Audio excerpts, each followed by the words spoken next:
So it's that time of year again. The national media points its cameras right towards Northern California as we have wildfires everywhere. And I do mean everywhere.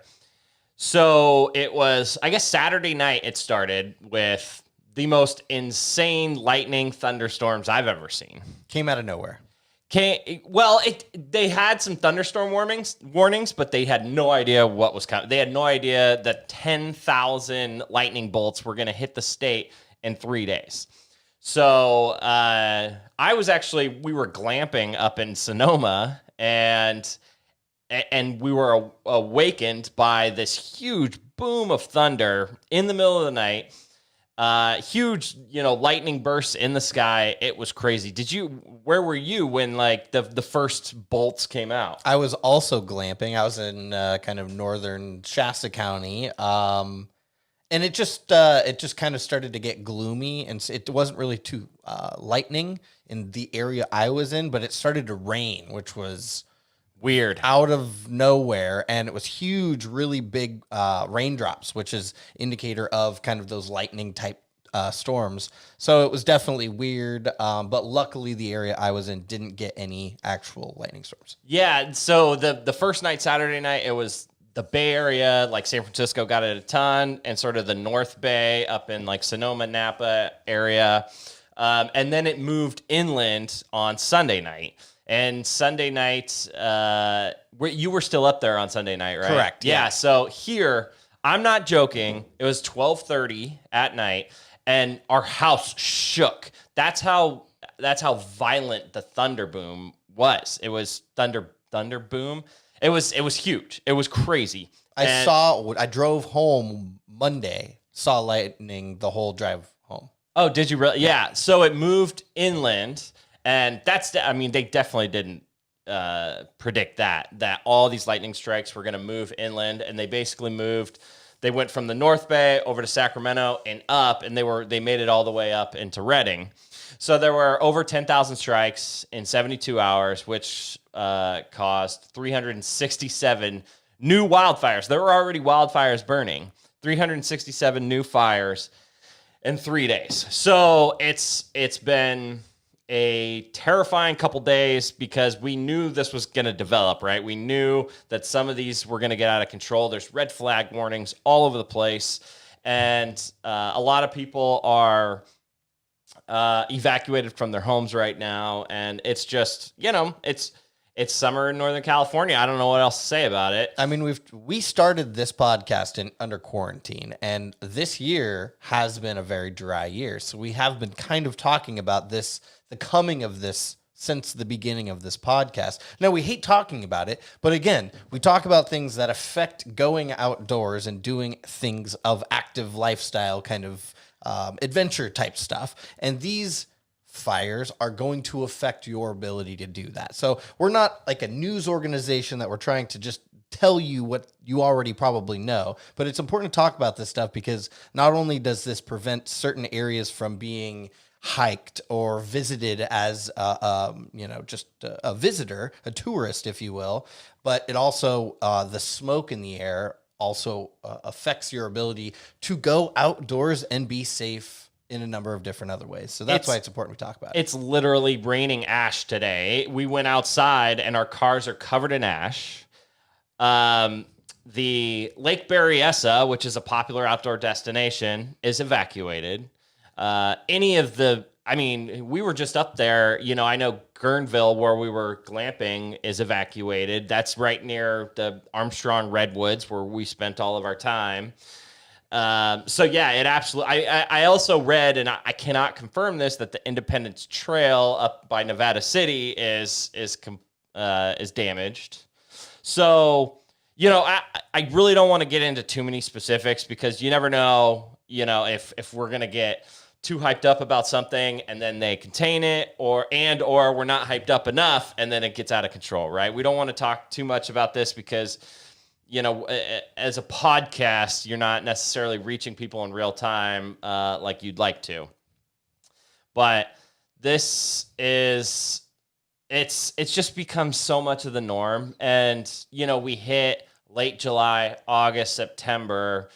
even into October, November, and this is just what our life is. I mean, there were rolling blackouts because of the heat wave. I got home from my trip on Monday, no power at my house in Sacramento. We lost power on Saturday night, and which I don't fully understand. They said that it's a basically you're overusing the grid, because too many people are blasting their air conditioning, and everyone's staying inside because no one wants to go outside because it's 110 degrees.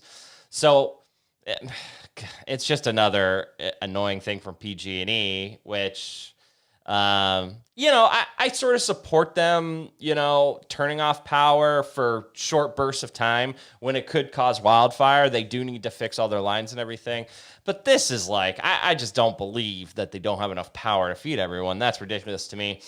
Fortunately, I live in an area that's not PG&E, so I don't have to deal with them, which is great. And I know we didn't lose power the entire time we were gone. But this is every year we come to expect this. You don't know when it's going to happen. You don't know where it's going to happen. You just know it's going to happen in some way, shape, or form.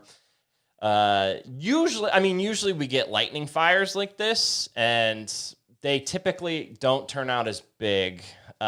Usually they're deep in the wilderness, and so they're not near populated areas, in which case they can kind of let the forest burn out a little bit. They don't need to put all their resources to them. But these, there's a ton in Butte County, a ton all over. I read there's some new ones in Glenn County. And I actually read this morning that CAL FIRE basically ran out of resources and are asking firefighting crews to come from out of state. And I think it's important. I wanted to mention this. I'm glad that you mentioned CAL FIRE. It's important for us to, as we always do, make sure that we think about all of the firefighters and the first responders that are out there protecting our homes and trying to keep us safe, because these guys are putting their lives on the line to help save us and the communities we live in, and they got a rough job, and we're going to need more help. There are a lot of other areas in the country that are a lot less fire prone, and so their firefighters are being sent here to help us, and we appreciate that. So I definitely don't want to get through this segment without at least acknowledging CAL FIRE firefighters, not only inside the state but outside as well. They are absolutely putting their life on the line, and so, and I don't want to get too far into details here, but the Hennessy fire / the LNU complex fire, which is the greater North Bay giant fire complex, is moving into Vacaville. And those are the moments that firefighters put their lives on the line to protect your homes, right? Those non-rural, those more suburban-like communities. Right, and we saw it with, the campfire in Paradise was a little bit different just because it was faster than anything we've ever seen. But you heard stories on the car fire in Reading about, firefighters running around neighborhoods, soaking houses, and being surrounded by fire. It's the firefighter, I should know his name. The firefighter who died on the car fire, who was surrounded. Jeremy Stokes. Yes, thank you.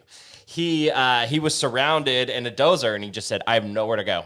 And so this is the danger that comes with this time of year. I don't know how we're going to come out of this psychologically. We're already pretty messed up psychologically as it is. We have the worst year ever with the quarantine, with the elections coming up. God, shoot me now. And now wildfires. It's like, it's just never ending. I think people don't, well, probably people do realize that a lot of this is coming from the wintertime and our lack of winter. And that's why it's such a big deal every year to track our water, to know that these things are coming. And especially if you live in a vulnerable area, which, I've talked about it to people that live up in Nevada City and Grass Valley. That's a very vulnerable area. And so they know, and they stay prepared, most of them, I'm sure. But this is it's a very dangerous time. And, we're going to keep updating all these situations on the website. So just everyone stay safe. If you're in an area that, could be affected, just pack up and go. It's not worth sticking around. I'm stubborn. I'm the type of guy that would do that, but just don't do it because it's stupid. It's not worth putting your life on the line for this stuff. So that's all I got. You got anything else? No, I mean, you know that I work in Napa, and there's a huge fire in the Napa Sonoma area, and there's a lot of wineries and jobs and people's homes that are at threat there. So, and that's not the only area. So, I don't want to just pick them out specifically, but everyone stay safe out there. Be cautious. Just like you said, do what you can.